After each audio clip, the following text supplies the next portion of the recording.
नमस्कार दोस्तों, मेरा नाम राधेश्याम बैरवा है। मैं प्रवक्ता केमिकल राजकीय पॉलिटेक्निक कोटा में कार्यरत हूँ। आज हम जिस विषय का अध्ययन करने जा रहे हैं इसका नाम है process testing and material science. तृतीय वर्ष का सब्जेक्ट है CH 309। इसका टॉपिक है 2.1 रिफ्रैक्टोमीटर। इसका सबसे पहले principle, refractometer refractive index measure करने के काम आता है।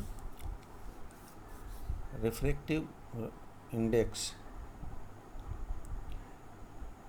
प्रकाश की निर्वातमीय वेग c से प्रकाश का मटेरियल में वेग, जिसका हम रिफ्रैक्टिव इंडेक्स ज्ञात करना चाह रहे हैं, का अनुपात होता है n बराबर c/v।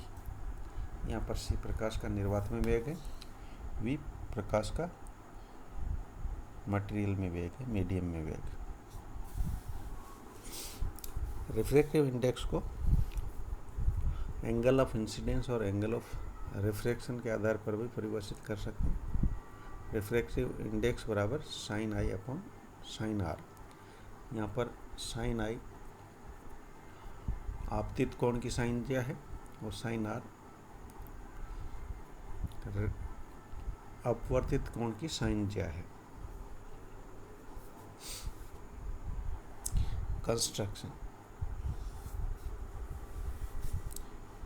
जैसा कि डायग्राम में दिया हुआ है,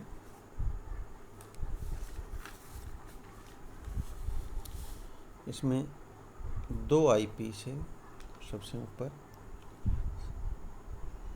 और उसी के पास में एक हेक्सागोनल बोल्ट है।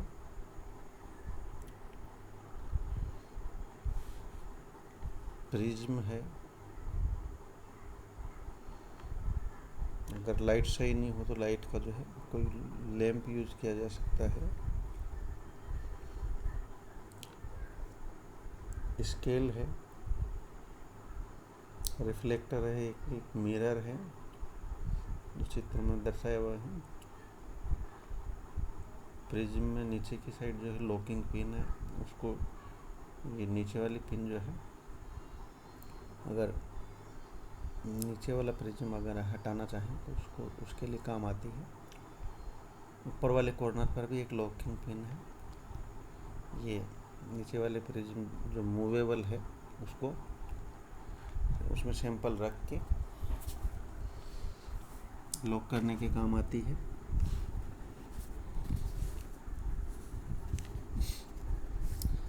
ये उपकरण एक जो है बाइनोकुलर या कहें हम जो है माइक्रोस्कोप जैसा होता है।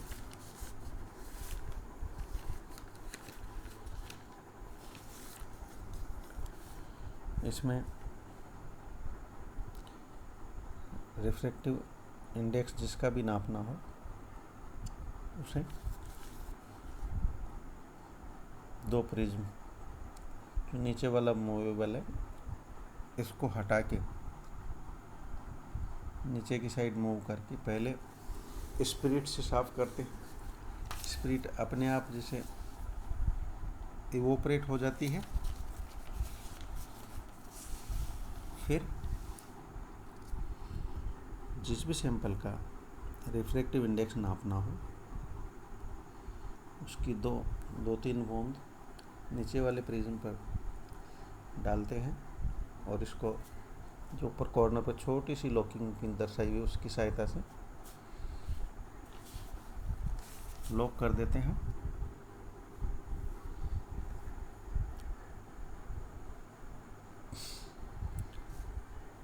फिर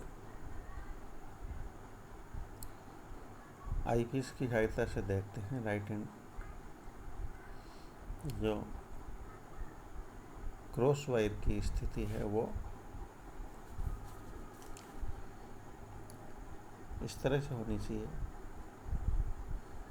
कि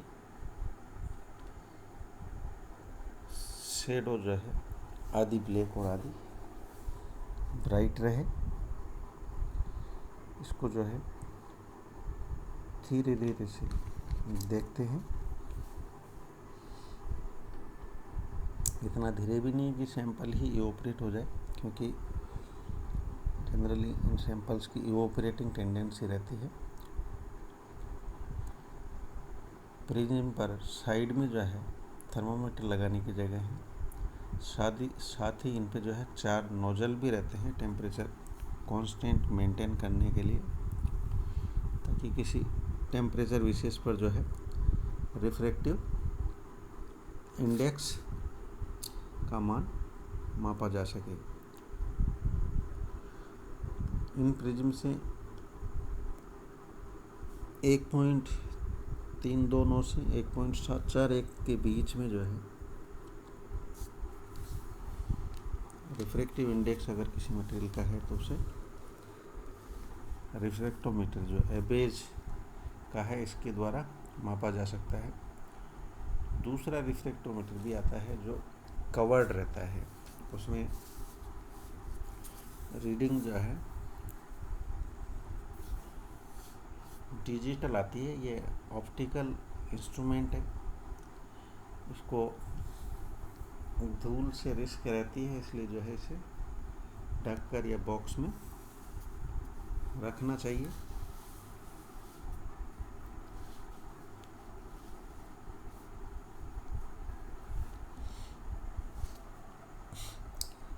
रिफ्रैक्टिव इंडेक्स जो है तापमान के साथ बदलता है, इसलिए लगभग तापमान कांस्टेंट रहे ऐसे ही टाइम जो है मेज़र करना चाहिए, या कांस्टेंट टेम्परेचर मेंटेन करने के लिए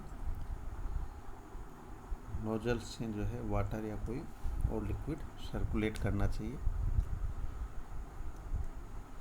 अगर सैंपल वोलेटाइल हो तो उसके लिए ज़्यादा अटेंशन की ज़रूरत होती है, तो उसके लिए रीडिंग जो है जल्दी से लेनी होती है।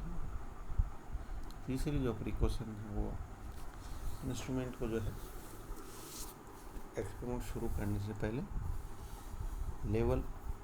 लेवल करते हैं, किसी टिल्टेड जगह पर नहीं होना चाहिए। इस प्रकार ये इंस्ट्रूमेंट जो है किसी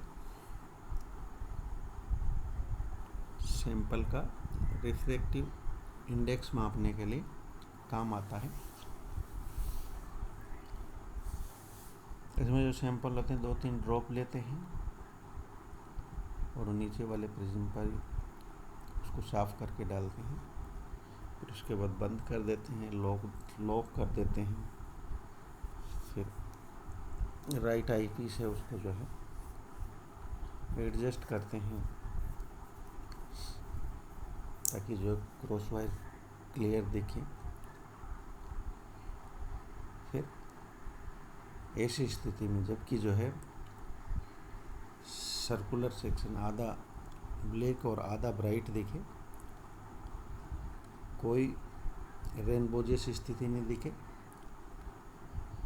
उस स्थिति में सेंटर वाले आईपीस से रीडिंग ले लेते हैं। धन्यवाद।